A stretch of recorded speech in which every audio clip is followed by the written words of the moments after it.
What's going on, everybody? It's Noah, and in today's episode of The Rise Method, I want to talk about how you shouldn't be yourself. No, instead, you should actually do this one thing that I'll get to in just a moment. But I first want to explain, what does that even mean when I say being yourself? Well, typically when we think about being ourselves, we have this idea of being this conditioned past version of ourself, being the self that has been trained over time to believe that they're not good enough, to believe that they don't have the skills, the capabilities, the resources. They believe that it's just too hard, that it's just too far of a goal for them to attain or to strive for, to actually accomplish and to have in their life. So don't be that self. You do not want to be yourself in that sense, because this is the self that is actually an illusory self. This is what is called the Maya, or the illusion. It is the veil of forgetfulness as to who we truly are. What do I mean when I say who we truly are? Well, that is the version of yourself that you want to be. So when you say be yourself, don't think of being this past conditioned version of yourself. Be the self that is unconditioned, that is formless.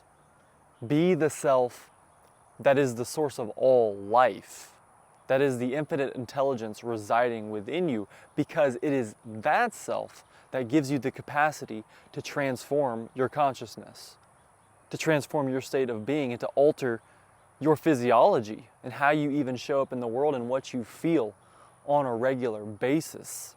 I remember being in high school and I had a friend who was very good with women, and I was asking him for advice because this was something I was not very skilled in, I would say. I struggled a lot with confidence and speaking to women and being comfortable around beautiful women. And the advice he gave me was he said, just be you. And at the time, I didn't find that very helpful at all. Because why? Because we are used to believing this idea of be yourself. We see yourself, again, as being this familiar self, as being this conditioned lowercase s self. So what I advise and invite you to experience today going forward is that when you use that term and when you think of that idea of being yourself, think not of this past self. That is the old man. We want to cast off the old man. We want to adopt the new man.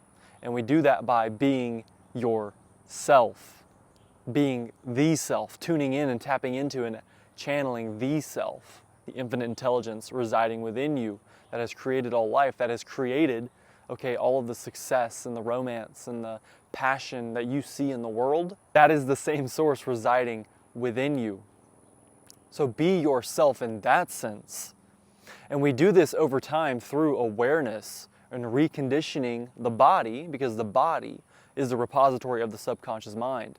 So through awareness and through meditation, through hypnosis even, we can recondition the body to the mind, to what we profess ourselves to be, because the body is the repository of the subconscious. And using our awareness, we can reshape and reprogram our subconscious mind. And it begins with that awareness as to who you truly are. What does it mean to be yourself? Because when you can be yourself in the true sense, then you can transcend and transform these past limiting conditions, these narratives that you've lived by for so long, because you know the source that resides within you and within us all and gives us that power, that capability. So how do we tap into this infinite intelligence? Well, the first way we do that is by being still. Being still, to all of the conditions around us, noticing in the external what they're teaching, what they're reflecting back to us as to who we profess ourselves to be. And when we can realize that internal state, we can be still and allow those conditions, those beliefs to simply release, because that is not who you truly are. That is not your true self. This version of yourself you thought yourself to be in the past, this familiar self, that is not your true self. That is not the capital S self that is at the seat of your soul. that has created you and brought you into this existence and brought you into this life that you are currently living. Another thing about stillness is that it opens and accesses the heart space. When we listen to the heart, we open ourselves up to the excitement and the passion that's actually going to compel us to change and to shift, because we're being pulled by a vision as opposed to just always running away from something we don't want. And this is the process of the RISE method. It's realizing what it is that we don't want, and simultaneously in that process we begin to imagine and realize what we actually do want to create. They can go hand in hand with one another, and in fact they help us to accelerate our growth and our transformation and our manifestation process. And then once we use both what we don't want and what we do want, when we get clear on that imagination, on that imagined goal, on that end state, we surrender to that now and recognize that that version of ourselves already exists. That version of being already exists inside us, and we need to simply release all of the conditions. We need to release the familiar self, the lowercase s self, and step into our true selves. So you want to not be yourself, you want to be yourself. The self experiences no limits of time. It does not experience past nor future. It only experiences the now. So right now, you have access to all of those qualities, traits, those characteristics, those feelings, those thoughts associated with the version of yourself having and doing those things that you ultimately desire to have in your life. As a final note on this, remember that it's authenticity that is immensely more powerful than anything else. Okay, authenticity, if you looked at the scale of consciousness from Power versus Force, which we've talked about in previous videos, if you look at that scale of consciousness, studies have found that authenticity actually resides at a level of power 4,000 times above that of love, because authenticity is premised on the truth. So what am I saying here? Be true to yourself right now. Be true to your gifts, to what you want, and also be true to what you don't want. Your challenges, let's say, your puzzles in life. Be authentic.